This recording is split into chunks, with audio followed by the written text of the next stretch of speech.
Kawan ngopi, selamat datang. Mari ngopi sambil meracik renungan penuh makna mendalam. Kawan ngopi, ideologi agama sekelompok orang sangat mungkin untuk dilacurkan. Kok bisa sih? Tonton video ini sampai puas, agar tidak tersesat. Dalam buku legendaris yang berjudul Ideologi and Utopia, Karl Mannheim memberikan pemahaman kepada kita tentang ideologi. Ideologi adalah mode berpikir, atau mode pengetahuan. Sebagai mode pengetahuan, ideologi bersifat publik dan politik. Dalam mode pengetahuan, aktualitas berpikir manusia mencakupi definisi situasi dalam kerangka sosial historis. Pendefinisian situasi ini berlandaskan pada dua prinsip dasar.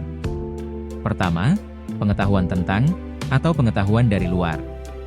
Kedua, berkenalan dengan, atau pengetahuan ke dalam. Mari kita ambil contoh sederhana. Tahu sepeda pancal? Tahu sepeda motor? Sebelum kita benar-benar mengetahui sepeda secara mendalam, kita harus berkenalan dulu dengannya. Ini disebut belajar tentang sepeda. Setelah berkenalan dengan sepeda, kita belajar bersepeda. Dalam proses belajar bersepeda, selalu mengalami jatuh bangun. Dalam pengalaman jatuh bangun ini, kita memahami dua hal sekaligus, yakni, paham tentang sepeda, dan paham bersepeda. Inilah yang disebut pengetahuan mendalam tentang sepeda dan bersepeda. Jadi, mode pengetahuan suatu hal melibatkan perenungan dan pengalaman. Dengan berbekal mode pengetahuan ini, kita bertanya dalam hati, apakah pejabat dan penguasa di sektor layanan publik betul-betul memiliki mode-mode pengetahuan mumpuni di bidangnya? Silahkan Anda renungi dalam hati, dan jangan lupa ngopi. Dengan berbekal mode pengetahuan, maka bukan hal mustahil bagi sekelompok orang menjadikan mode berpikirnya sebagai ideologi.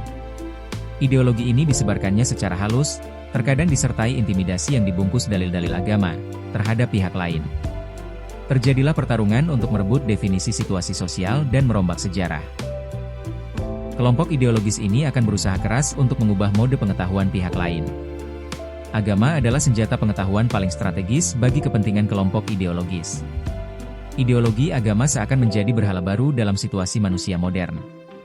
Ideolog agama itu menganggap situasi manusia modern penuh dengan kemunafikan, kebebalan, dan pengkhianatan.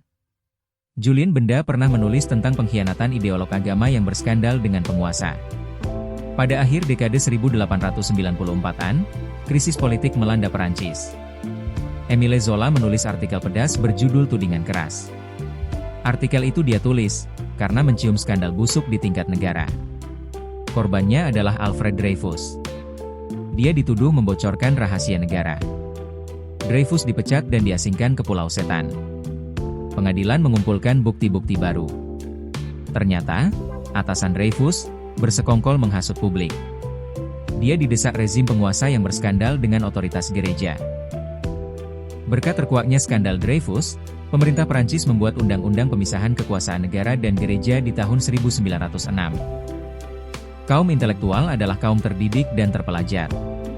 Orang-orang yang paham agama juga tergolong kaum intelektual. Mereka adalah pemikir, penulis, dan pelopor gerakan. Tidak perlu belajar jauh-jauh ke negeri Perancis.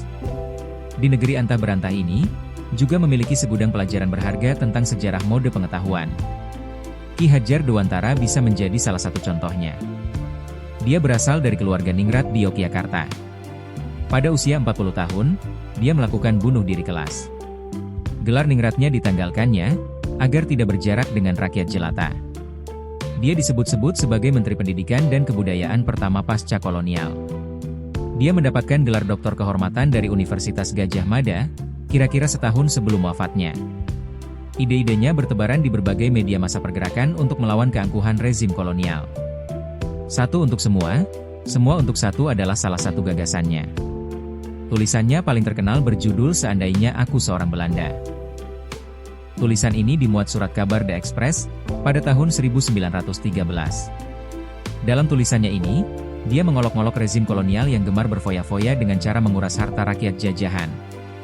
Ki Hajar kemudian ditangkap dan diasingkan ke Pulau Bangka. Setelah bangsa ini merdeka, dia diberi gelar pahlawan nasional.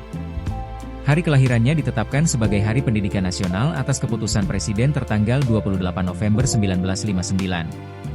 Kita bisa memetik pelajaran bahwa gagasan dalam tulisan jauh lebih abadi daripada pidato dan wacana dangkal penguasa. Kata Pramudia, saya lebih baik kehilangan rumah daripada buku. Karena dengan buku, saya bisa mendapatkan rumah baru. Masalahnya, manusia modern di zaman kekinian, lebih asyik dengan ujaran. Lebih parahnya lagi, sebagian dari mereka menggemari ujaran kebencian yang dibungkus dalil-dalil agama. Friedrich Nietzsche menulis tentang Twilight of Idols. Menurutnya, kehancuran agama, dan berdampak pada perubahan mode-mode bernegara, karena terjadi banyak pengkhianatan di dalamnya. Bahaya terbesar dalam beragama bukan terletak pada dikotomi baik dan buruknya doktrin agama, tetapi menjadikan ideologi agama sebagai alasan untuk saling berseteru dan membenci. Di zaman modern sekarang, kita telah menyingkirkan dunia dari kebenaran. Karena, setiap manusia menyuarakan berhala dalam bentuk idola. Kebenaran abadi di dalam setiap pemeluk agama tidak lebih dari suara para idola. Pada akhirnya, para idola dapat jatuh pada kemerosotan yang sama. Mereka juga berubah menjadi para pemuja kelompoknya.